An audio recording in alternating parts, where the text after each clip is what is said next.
wabarakatuh. Namo Buddhaya, Salam, Om Swastiastu, Salam Kebajikan. Perkenalkan, nama saya Yakob, dosen Fakultas Sains dan Teknologi Universitas Budi Dharma. Tujuan dari pembuatan video adalah untuk memenuhi persyaratan sertifikasi dosen tahun 2026 sebagai bentuk pernyataan unjuk kerja dosen atau PD UKT-PT dalam aspek pembelajaran. Metode pembelajaran menggunakan metode DIA, Direction, Interaction, dan Assessment. Pembelajaran dilakukan secara sinkronus dan asinkronus, yaitu tatap muka, learning management system berupa e-learning, dan ujian tertulis. Mata kuliah rekayasa perangkat lunak dibuka setiap semester 4 dengan bobot 3 SKS. Mata kuliah ini menjelaskan tentang pengertian rekayasa perangkat lunak, metodologi pengembangan perangkat lunak, manajemen proyek, pengantar pemodelan sistem, analisis pemodelan berbasis proses, analisis pemodelan berbasis data, Unified Modeling Language, penggunaan UML untuk skripsi atau tugas lainnya, prinsip dan konsep desain perangkat lunak, implementasi perangkat lunak, pengujian perangkat lunak, pemeliharaan perangkat lunak, dan spesifikasi kebutuhan perangkat lunak. Capaian dari pembelajaran lulusan dari mata kuliah ini diharapkan mahasiswa memiliki kemampuan mendesain, mengimplementasikan, dan mengevaluasi solusi berbasis komputing yang memenuhi kebutuhan-kebutuhan pada sebuah disiplin program. Capaian pembelajaran yang kedua, mengidentifikasi dan menganalisis kebutuhan-kebutuhan pengguna dan mempertimbangkan dalam memilih, membuat, mengintegrasikan, mengevaluasi, dan administrasi sistem berbasis komputing. Capaian pembelajaran lulusan yang ketiga, memiliki tanggung jawab profesional dan memiliki penilaian berdasar informasi dalam praktek komputing berdasar pada prinsip legal dan etika. Adapun capaian pembelajaran mata kuliah ini terdiri dari 5. Yang pertama, mahasiswa mampu mengetahui tentang pengertian rekayasa perangkat lunak dan metodologi perangkat lunak. Capaian pembelajaran mata kuliah yang kedua, mahasiswa mampu memahami tentang manajemen proyek. CPMK yang ketiga, mahasiswa mampu menerapkan tentang pengantar pemodelan sistem. CPMK yang ketiga, mahasiswa mampu menganalisis pemodelan berbasis proses, analisis pemodelan berbasis data, dan Unified Modeling Language atau UML. Capaian pembelajaran yang kelima, mahasiswa mampu mengevaluasi penggunaan UML untuk skripsi dan tugas lainnya, prinsip dan konsep desain perangkat lunak, implementasi perangkat lunak, pengujian perangkat lunak, dan spesifikasi kebutuhan perangkat lunak. Evaluasi pembelajaran dalam mata kuliah ini nanti akan dilakukan 1 melalui presensi, tugas, ujian tengah semester, dan ujian akhir semester. Adapun tugas yang akan diberikan itu berkaitan dengan CPMK 1, CPMK 2, CPMK 3, CPMK 4, dan CPMK 5 dengan bobot 20%. Ujian tengah semester nanti berkaitan dengan CPMK 3, ujian akhir semester nanti berhubungan dengan CPMK 5. Dan proyek akhirnya dari CPMK 5. Perkuliahan akan dilaksanakan selama 16 pertemuan termasuk UTS dan UAS. Berikut cuplikan video perkuliahan rekayasa perangkat lunak. Baik, selamat siang teman-teman. Materi kali ini terkait dengan pengujian perangkat lunak. Kemudian perangkat lunak nanti kita akan kenalkan dengan dua teknik, yaitu teknik yang namanya black box testing dan white box testing. Tujuannya adalah mahasiswa mampu menjelaskan prinsip, tujuan, strategi, dan tahapan pengujian pada perangkat lunak. Mahasiswa mampu menjelaskan dan membedakan antara teknik pengujian white box testing dan black box testing. Pengujian perangkat lunak merupakan suatu tahapan penting dalam pembangunan perangkat lunak. Pengujian dilakukan dengan cara mengevaluasi konfigurasi perangkat lunak yang terdiri dari spesifikasi kebutuhan, deskripsi perancangan, dan program yang dihasilkan. Hasil evaluasi kemudian dibandingkan dengan hasil uji yang diharapkan oleh user. Jika ditemukan kesalahan, maka perbaikan perangkat lunak harus dilakukan untuk diuji kembali. Artinya antara poin 3 dan poin 4 ini kita akan lakukan yang pertama menggunakan yang white box testing, di mana user akan menguji fitur-fitur yang sudah disediakan. Kemudian yang keempat ini kita akan melihat dari struktur pengobrangan, kira-kira benar atau tidak.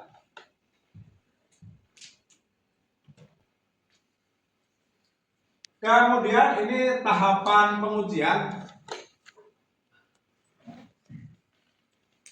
Yang pertama, tentukan apa yang akan diukur dalam pengujian itu. Tentunya kan semua itu bisa dilakukan atau diuji, tetapi kita harus ada koordinasi kira-kira apa saja yang mau diukur. Apakah fiturnya, apakah rekodnya, atau lainnya. Kemudian bagaimana cara pengujiannya? Bagaimana pengujian akan dilaksanakan? Bisa sifatnya itu adalah classroom, bisa kiranya adalah istilahnya itu user satu-satu secara individual. Ini adalah kesepakatan di antara perancang dengan usernya. Kemudian menentukan kasus, yaitu sekumpulan data atau informasi yang akan digunakan dalam pengujian. Kira-kira data apa saja yang akan diuji sesuai dengan unit kerjanya. Kalau unit kerja keuangan ya sebaiknya menggunakan data keuangan secara real. Kalau di SDM menggunakan data SDM secara real. Ya, sesuai dengan periode waktu tertentu. Seperti teman-teman, saya berikan tugas atau proyek untuk menggunakan data. Ya, minimal itu bisa mendapatkan data 1 bulan gitu. Nyari bulan yang kemarin saya berikan, misalkan nyari di bulan Juni gitu ya. Ini idealnya untuk uji. Bahkan ada yang menggunakan data bulanan, ada yang menggunakan data tahunan. Biasanya kalau di level strategis, ini datanya adalah tahunan. Kalau di level operasional atau taktis itu cukup biasanya 1 bulan itu bisa istilahnya membantu. Kemudian tentukan hasil yang akan diharapkan atau hasil yang sesuai dengan kebutuhan. Ini sudah membuat standar. Kalau teman-teman melakukan studi dokumentasi atau ada pengambilan contoh, sudah ada contoh, gitu ya. Kira-kira hasilnya nanti seperti itu. Ya tentunya tidak 100% sama, tetapi paling tidak mendekati. Kesesuaian antara hasil dengan yang dibutuhkan itu bisa diterima oleh kedua pihak. Jalankan kalau pengujian sesuai dengan prosedur yang berlaku. Prosedur itu apa sih? Prosedur itu adalah urut-urutan. Jadi kalau nanti teman-teman akan melakukan pengujian, lihat dulu prosedurnya.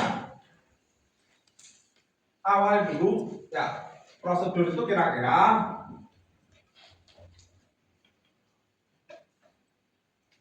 ini ada alur. Kemudian ada ini adalah PIC-nya. Kemudian ini ada ukuran proses. Kemudian di sini ada hasil yang diharapkan seperti apa. Kemudian hasilnya ini kira-kira apa sih?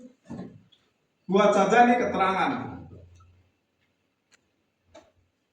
Sehingga kita akan mengetahui pertama alur prosesnya apa saja. Kemudian setiap alur proses tentu saja ada kegiatan. Misalkan ini adalah bagian A, mungkin sini ada bagian B, mungkin sini ada bagian C. Kemudian ukuran prosesnya lihat berapa lama di dalam setiap kegiatan. Mungkin ini ukurannya 5 hari, sini 1 hari, terus ini misalkan 2 hari. Nah, ini sesuai dengan kesepakatan bagaimana menyelesaikan terkait dengan prosedur yang berlaku. Hasilnya apa? Tentunya adalah report-report apa yang dikerjakan oleh PIC ini.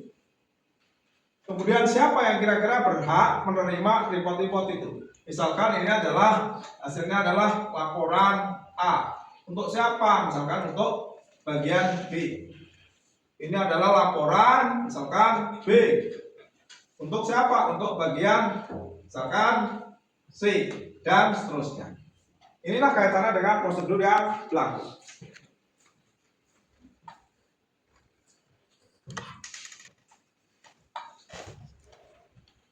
Ya. Kemudian bandingkan antara pengujian dengan standar hasil yang diperoleh atau hasil yang diharapkan. Kalau ini sudah itu tinggal membandingkan. Inilah kira-kira tahapan pengujian. Baik. Nah, ini kemampuan pengujian, teman-teman. Kemampuannya adalah untuk kemudahan untuk diuji. Karakteristiknya apa? Yang pertama adalah operability. Mudah digunakan oleh user. Ini sebagai dasar pertanyaan kalau kita membuat questionnaire untuk black box testing. Untuk black box testing. Observability, mudah diamati oleh user. Vulnerability adalah mudah dikendalikan. Kemudian decomposability mudah diuraikan oleh user. Simplicity ini adalah sifatnya adalah sederhana dan lingkupnya yang kecil gitu ya. Semakin mudah diuji oleh. Kemudian stability jarang berubah-ubah. Jadi kalau kita sudah ada kesepakatan ya jangan rubah-rubah. Kemudian understability, mudah dipahami, ini yang paling penting. Sebuah aplikasi yang baik adalah sifatnya apa? User friendly.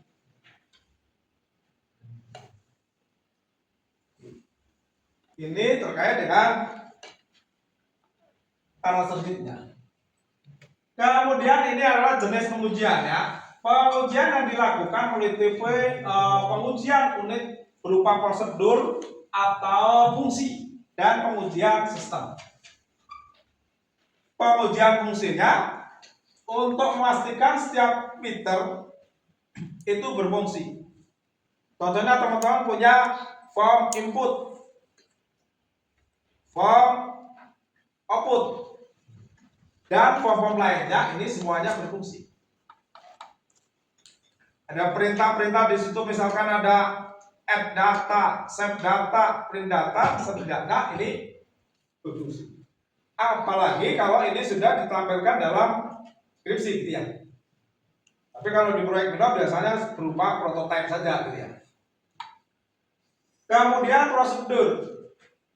Pengujian prosedurnya untuk menjelaskan langkah-langkah secara detail. Teman-teman kalau sudah ada dibentuk tadi fitur-fiturnya, bagaimana sih langkah-langkahnya? untuk menguji itu. Contohnya apa? Misalkan siapkan datanya dulu, input datanya sesuai dengan karakter yang ditentukan itu. Terus apa berikutnya? Kemudian pengujian sistem untuk memastikan aplikasi secara integrasi secara penuh. Intinya kalau sudah buat sistem adalah mungkin ada integrasi antara bagian A dengan bagian B. Contoh misalkan integrasi antara bagian akademik dengan bagian HRD. Pasti apa? Data dosen. Integrasi data mahasiswa dengan bagian keuangan. Apa? Data mahasiswa. Ini kira-kira seperti itu. Dalam pengujian unit-unit yang diuji meliputi unit-unit yang ada dalam sistem. Sedangkan pengujian sistem dilakukan secara keseluruhan atau secara integrasi tadi. Setiap pengujian dilakukan dengan menggunakan data masukan yang valid. Artinya kita harus mencari data yang benar-benar dari sumbernya. Contoh, misalkan kemarin ada teman-teman di bagian HRD harus menggunakan data HRD supaya simulasinya jelas. Sebenarnya di tentuan ini datanya itu tidak bersiampangan. Gitu ya. Nih, kait dengan ini.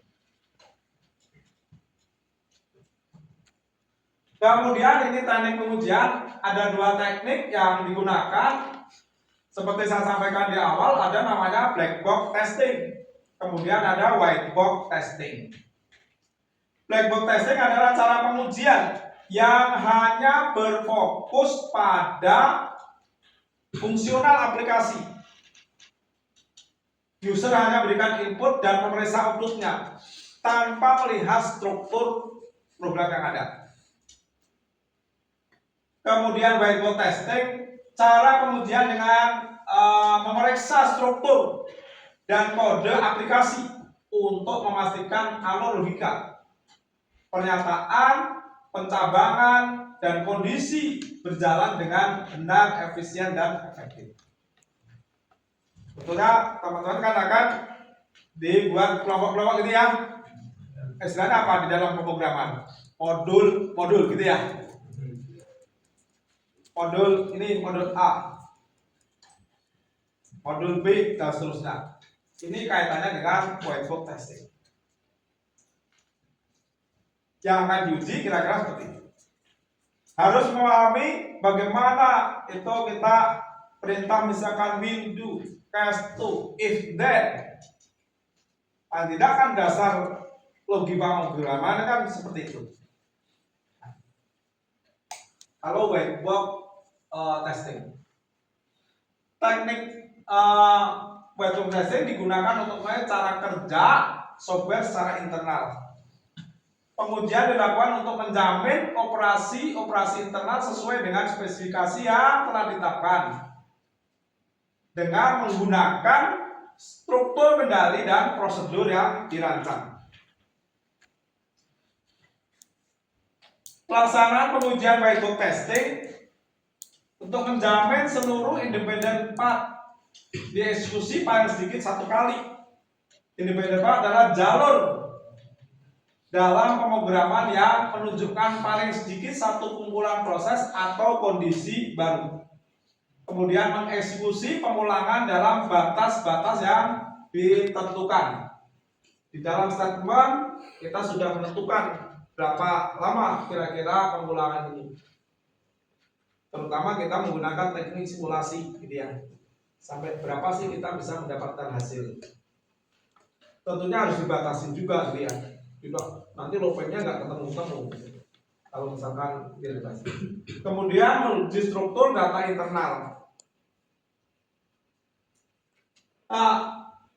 Jenis pengujian whiteboard testing ini ada basisnya rapat testing, kontrol struktur testing yang terdiri dari condition testing, data flow testing, dan looping testing.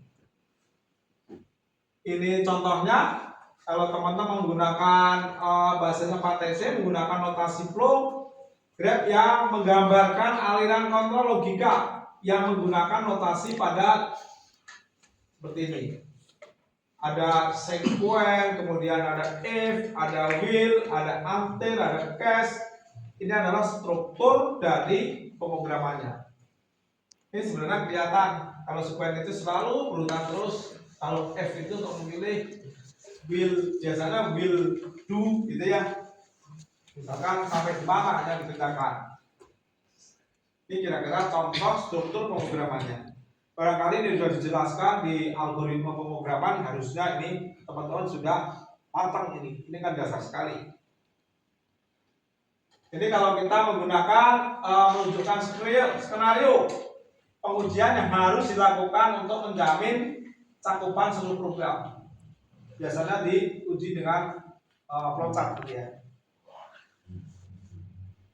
Dan suatu ketika akan ketemu bagaimana membahas flowchart itu secara detail. Terima kasih teman-teman. Silahkan kalau ada pertanyaan.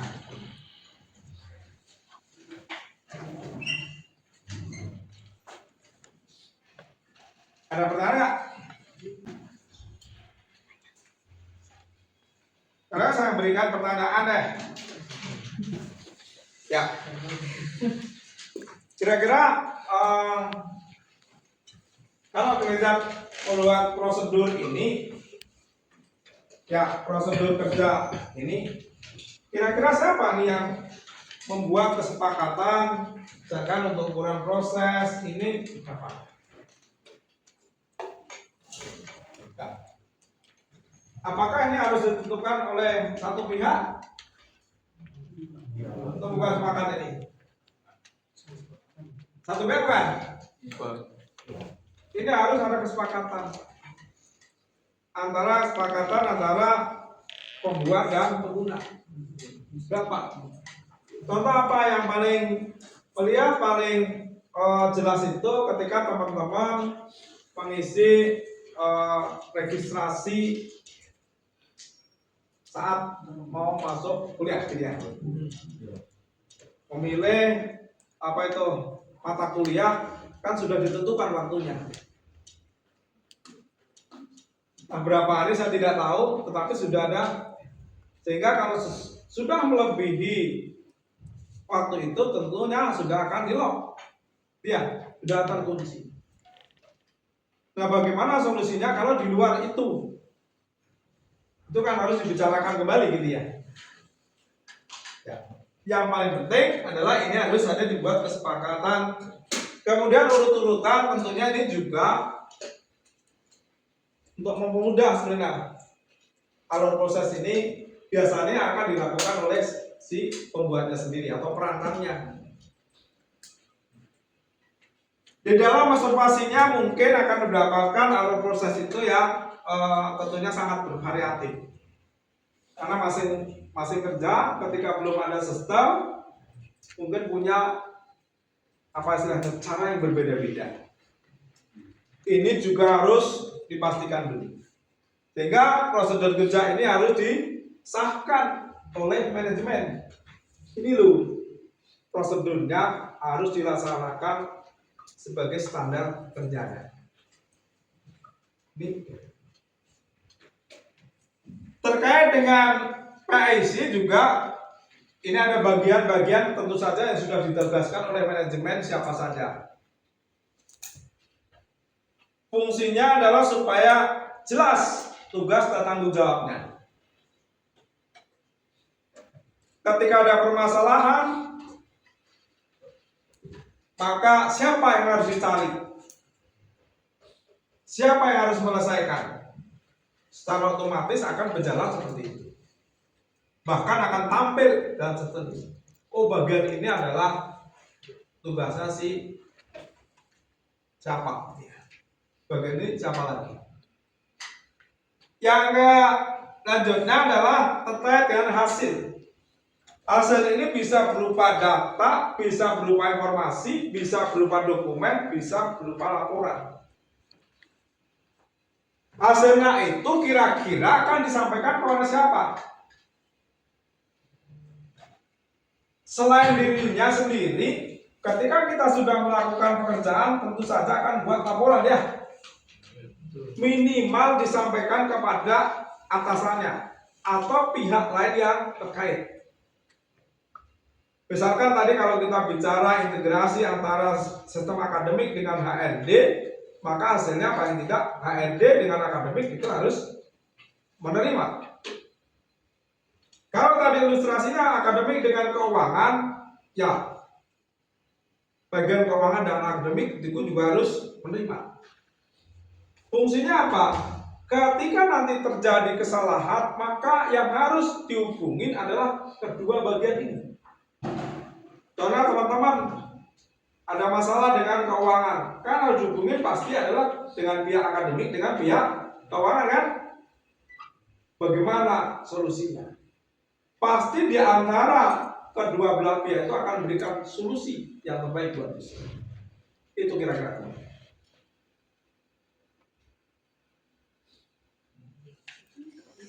Ada yang bertanya nggak? Saya mau nanya Pak. Ya. Kan misalkan suatu aplikasi atau perangkat lunak ya, itu kan dilakukan pengujian white box testing ya, sama black box testing. Kan pasti didahului dengan white box testing, yaitu kan dengan codingannya segala macamnya. Terus dilanjutkan sama black box testing. Nah, ketika black box testing ini ada kendala, itu nanti kan pasti dibetulin dong sama pembuatnya. Nah, pembuatnya itu harus melalui white box testing lagi atau lanjut langsung lompat ke black box testing dulu? Ya, pertanyaan bagus. Jadi yang perlu kita tahu dasarnya dulu ya. Prinsip dasarnya adalah di dalam black box testing itu yang menguji adalah user, gitu ya. Kemudian kalau white box testing adalah struktur pemrogramannya, termasuk codingnya gitu ya. Nah, artinya ini siapa yang dilakukan ini? Berarti kalau white box yang diuji adalah si pembuat programnya gitu ya. Kemudian kalau white box adalah user, adalah unit-unit kerja yang nanti akan menggunakan sistem itu. Diberikan nanti ada pertanyaan berupa kuesioner yang setelah disusun. Kemudian setiap user itu harus menguji sambil mengisi pertanyaan. Jika nanti pertanyaan itu semuanya menyatakan sepakat atau setuju atau iya, itu adalah jawaban yang sudah mau tertulis dalam kuesioner. Hasilnya seperti apa? Kalau sudah menyatakan baik semua, berarti kan sistem yang kita buat berarti tidak ada masalah. Langsung bisa diimplementasikan ke unit-unit kerja. Yang selanjutnya itu terkait dengan white box testing. Ketika user tadi menyatakan bahwa program aplikasi ini banyak kesalahan, banyak istilahnya trouble di dalam penggunaannya, maka dikembalikan kepada si pembuat programnya. Artinya orang yang membuat itu. Supaya apa? Dilakukan perbaikan. Disesuaikan, disurvei lagi, diobservasi lagi, sampai kita buat sesuai dengan apa yang diinginkan tadi. Jadi gitu. Prinsipnya adalah harus user dulu yang harus dilakukan. Gitu ya. Kira-kira jawabannya seperti itu. Ada pertanyaan lagi?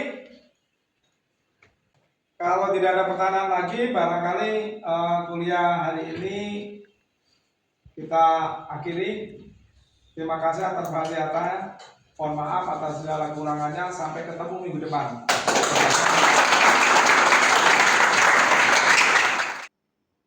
Terima kasih kami ucapkan yang pertama kepada panitia dan tim sertifikasi dosen 2026, Direktorat Sumber Daya, Dirjen Dikti, Mendikti Saintek Indonesia, kemudian Universitas Budi Dharma, Fakultas Sains dan Teknologi, Program Studi Teknik Informatika, dan rekan-rekan sejawat lainnya.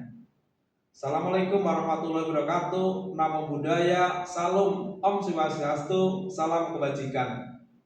Terima kasih.